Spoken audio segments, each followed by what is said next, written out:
This is going to be a quick video regarding something that I learned, a concept. I mentioned in earlier videos regarding the man who attacked Mr. Johnson, who killed a Mr. Kaufman.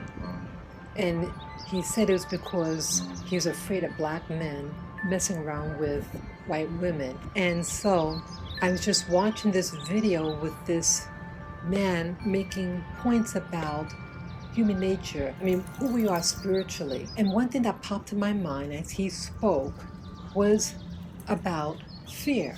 This man who murdered Kaufman, he was walking in fear, and he gave a key point that he got spooked by this one man. He was stalking several people, several men, but he got spooked by this person, but he targets Kaufman, a 66-year-old elderly homeless man who collects bottles for a living.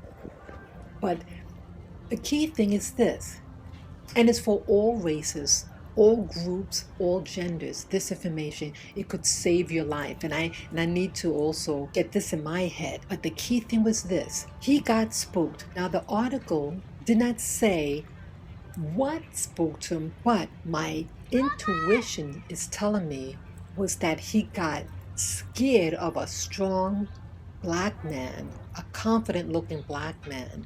Okay, even though this white guy looks like a strong, healthy male, but he was afraid. See, power respects power. So that's why he didn't attack that so-called spooky person, but he got a weak looking man. And so-called the elderly is perceived as being weak because they're not as strong. So what I'm saying here, to help all of you out there, when you go outside, walk in confidence, walk with confidence, and walk strong, because it could save your life. And I also say this because one day, it was some years ago, there was a news report. These thugs, and I use the word thugs because that's what they were cowards and thugs. They had a video camera and they actually videotaped them harassing these two people. I forget, they could have been together, the two people, young guy, late teens, 20s, and then an older man, also like someone in their 60s. And they took out their guns, these thugs,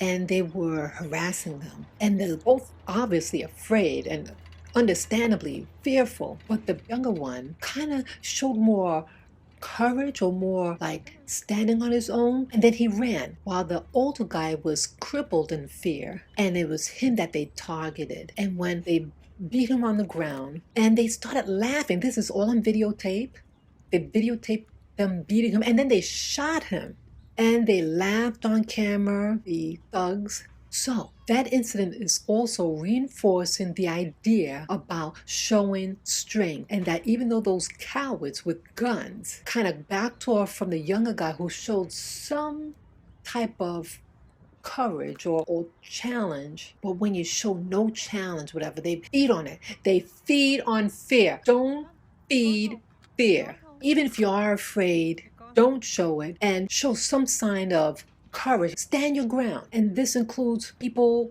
who are going into neighborhoods that are high crime. You walk in confidence and don't let them push you around. Because I see in certain neighborhoods that some of the people try to target these so-called wimps, whatever, because they don't think they're going to fight back. But, you stand your ground. See, they're not going to expect it. And we all see what's going on, especially if you live in a big city like New York City. You watch those thugs and see who they try to push around. Those people that they perceive, and it could be incorrect, and they pick on them. But you show yourself strong. So, in some movies, why some thugs, how they admire the mafia, because this image of the mafioso, they hold their ground.